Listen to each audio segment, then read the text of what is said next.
शुद्ध संकल्प के परिणाम स्वरूप जन्म। कर्ण का जन्म कुंती को मिले एक वरदान स्वरूप हुआ था। जब वह कुंवारी थी तब एक बार दुर्वासा ऋषि उनके पिता के महल में पधारे। तब कुंती ने पूरे 1 वर्ष तक ऋषि की बहुत अच्छे से सेवा की।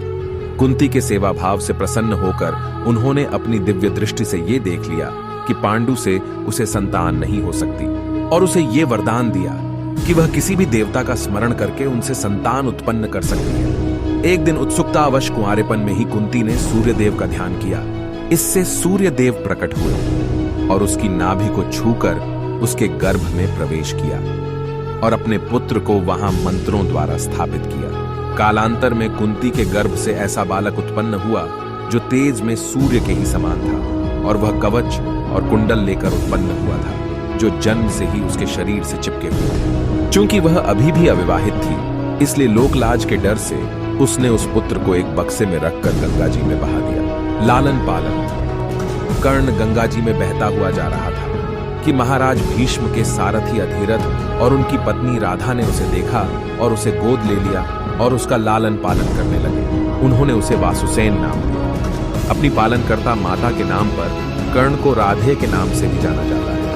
अपने जन्म के रहस्योद्घाटन होने और अंग का राजा बनाए जाने के पश्चात भी कर्ण ने सदैव उन्हीं को अपना माता पिता माना और अपनी मृत्यु तक सभी पुत्र धर्मों को निभाया। अंग का राजा बनाए जाने के पश्चात कर्ण का एक नाम अंगराज भी हुआ। प्रशिक्षण।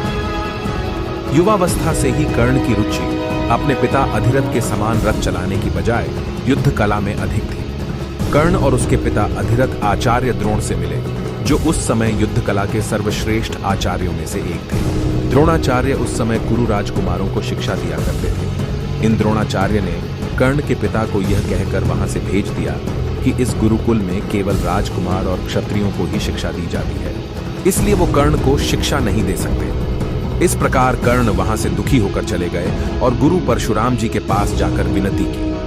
गुरु परशुराम ने उसको अपना शिष्य स्वीकार किया। उसके बाद कर्ण उनका अत्यंत सबसे सर्वश्रेष्ठ शिष्य बना, महायोद्धा। आज भी लाखों हिंदुओं के लिए कर्ण एक ऐसा योद्धा है जो जीवन भर दुखद जीवन जीता रहा। उसे एक महान योद्धा माना जाता है जो साहसिक आत्मबल युक्त एक ऐसा महानायक था जो अपने जीवन की प्रतिकूल स्थितियों से जूझता रहा। विशेष रूप से कर्ण अपनी दानप्रियता के लिए प्रसिद्ध है। वह इस बात का उदाहरण भी है कि किस प्रकार अनुचित निर्णय किसी व्यक्ति के श्रेष्ठ व्यक्तित्व और उत्तम गुणों के रहते हुए भी किसी काम के नहीं होते। कर्ण को कभी भी वह नहीं मिला जिसका वह अधिकारी था, पर उसने कभी भी प्रयास करना नहीं छोड़ा। भीष्म और भगवान कृष्ण सहित कर्ण के समकालीनों ने यह स्वीकार किया है कि कर्ण एक पुण्यात्मा है जो बहुत विरले ही मानव जाति में प्रकट होते हैं। वह संघर्षरत मानवता के लिए एक